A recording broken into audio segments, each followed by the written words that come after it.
Treasury Secretary Janet Yellen leaving for Beijing just moments ago. We showed you those live pictures. She's going to be meeting with senior Chinese government officials during her three-day trip. She's not expected to meet with Xi Jinping. Now, the president of the National Foreign Trade Council saying Yellen's trip could help define a new normal between the U.S. and China. But get this, Beijing is now restricting exports on two widely used metals that could damage global supply chains. The chairman of the Global Mining Association of China saying, quote, China has hit the American trade restrictions where it hurts. Joining me now is Ohio Congressman and member of the House Foreign Affairs, Financial Services, and Select Committee on the Economy, Warren Davidson. Congressman, good morning. I think the timing of this is interesting, that the Chinese are pulling back on the exports of these two metals as Janet Yellen is boarding a plane to go to China, and this just on the heels of Blinken's trip 2 weeks ago. Yeah, very strategic. China's been very precise in how they target things. And frankly, if you go back to the Trump administration, when Peter Navarro, that was his whole job, was to focus on trade. And, we really kind of haven't picked up as a country where the Trump administration left off. And that was to turn the focus towards China. Unfortunately, the Biden administration hasn't been doing that. It's encouraging to see the Treasury Secretary is headed over there, but I don't know that she's going to be negotiating from a position of strength. The question is, can the administration do that and play a better hand? Yeah, well, I was going to say, what would be the best outcome for this trip? I think the biggest thing going is China promised to be a market economy as a condition of being part of the World Trade Organization. And they're not a market economy. They're not even close. We should be building an alliance with all of our allies around the world in confronting what China does. I mean, they block market access, they dump and subsidize, they literally use a whole of government, they use their intelligence service to steal intellectual property, and they transfer that to companies inside their own markets. So if you want to play in their market, there's a different set of rules than if they want to play in our markets, not just in the United States.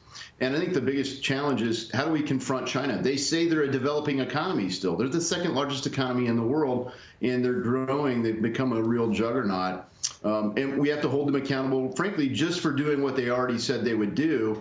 And that would result in a lot of reform. Well, these two minerals, gallium and germanium, I mean, this is semiconductors, this is aerospace, this is the auto industry, EVs. I mean, this could be a big problem for many American companies. I want to ask you about this. The State Department releasing a report on the Afghanistan withdrawal. The review finding, quote, insufficient senior level consideration of what could have gone wrong during the exit. However, President Biden pushing back, he claims the withdrawal, he's been vindicated.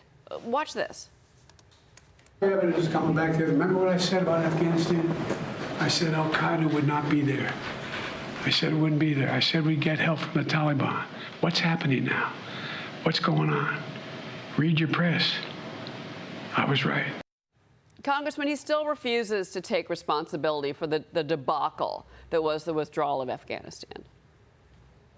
Yeah, I like what your earlier guest said about investing. He said it's okay to be wrong. It's just not okay to stay wrong. Joe Biden, really, it's hard to forgive how wrong he was. I mean, you don't have to have served in the military a single day to know that first you get the civilians out, then you get the military out. We had a moral obligation to get civilians out of there if we were going to evacuate. And it was a complete failure on that front. Not only that, they were blocking Americans who were helping other Americans and Afghans who were trapped behind lines. We had to spend our own money, not tax dollars, and work against the State Department and Department of Defense to get people out of Afghanistan. So that's a bill I've got, is the EVAC Act, is to make people whole. It was a responsibility for America. America stepped up, but it was because of the help of individuals, not the help of the Biden administration and this government. Yeah, well, again, if he's going to run on the economy, that's one thing. But if he continues to bring up what happened in Afghanistan, I think that the American people are going to see right through that. They've made their conclusions. I want to ask you about this. A new Gallup poll finding 67% of Americans are either extremely or very proud to be American, but that is down more than 20 points in about 20 years. Just 29% of Democrats say they're extremely proud to be American. And then you've got this new report in the Journal talking about military recruitment and the crisis that's happening there, saying even veterans are telling their family members not to join. Congressman, I know you served in the Army. What do you make of this? Well, I think it's important that people that love our country do serve, but I understand the sentiment. They don't trust the Biden administration. On foreign policy, he's been weak, and he continues to double down on his weakness, as an example, as a previous segment on Afghanistan.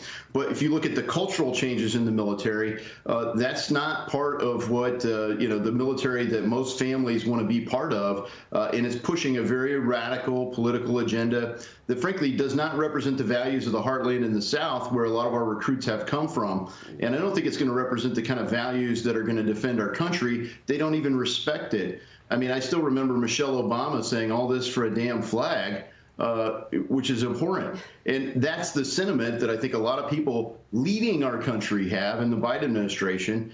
And it's shameful. So I think a lot of people don't want to serve under this leadership. But if we get new leadership and we show that there's a change, not just in the commander-in-chief, but in the focus throughout our Department of Defense, beginning with the Secretary of Defense and a chairman of the Joint Chiefs, pushing down through the branches, I think it will inspire more patriotic service. There are people that love our country. I mean, look, the cartels are charging admission at the border. People can't wait to get in.